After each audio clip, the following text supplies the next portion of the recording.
What would a Vietnam vet be like without a sergeant, without any backup, without any other soldiers, nobody but a Vietnam vet in Vietnam? When he came home, how would he be?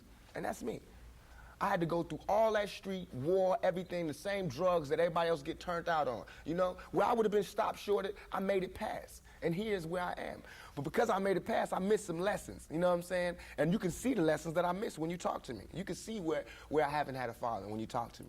You know what I'm saying? You can see where I spent a lot of my time in the streets when you talk to me. Because the words that I say are not words that come from a mother's mouth or a father's mouth. It's words that comes from a pimp's mouth or a prostitute or a hustler or a drug dealer. You know what I'm saying? But to me, these were my role models.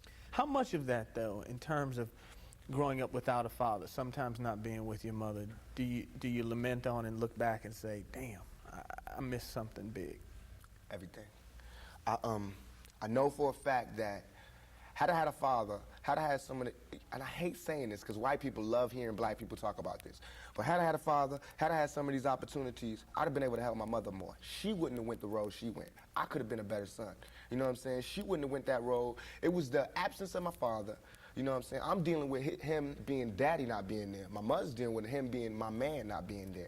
You know, so many problems in our community that affect everything. So by me not having that, I ain't never want to hear nothing about no kind of relationships between a black man and a black woman. I knew they didn't work. Because as far as I knew, my daddy was the coolest dude out there. And my mama was a Panther. So if they didn't work, it don't work. That's how I felt. You know what I'm saying?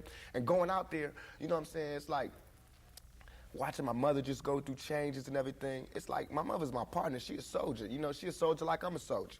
You know, and I watched the peep the game that she went through. If I would have went the same way my mother went, had not she did her route and showed me where it went wrong with her.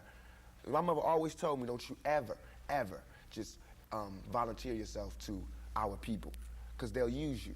That's what they do. You know what I'm saying? She also told me to follow my heart and for me to be the leader. But it's interesting to see just the change in your face, your reaction, your thought process. That's all I ever wanted to do. Ask my mama. I wanted to go to college. I went to school all the way and was ready to go to college. The only thing that stopped me was money.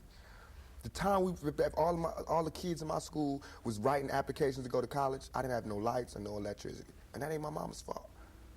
You know what I'm saying? So when I think back to that, I'm not thugging for me. I'm thugging for my family. I pay all the bills. You know what I'm saying? I feed my whole family. Wrong or right, I do. And I can't stop. You know what I'm saying? And if thugging is gonna make me $1 million, because it just got me platinum, then that's what I got to do constantly. And if it makes me feel, because right now, I feel satisfied. I don't feel like I've ever embarrassed myself or my people, you know, in nothing that I've done. And yet and all, I got the whole world fearing me. You know what I'm saying? At 23.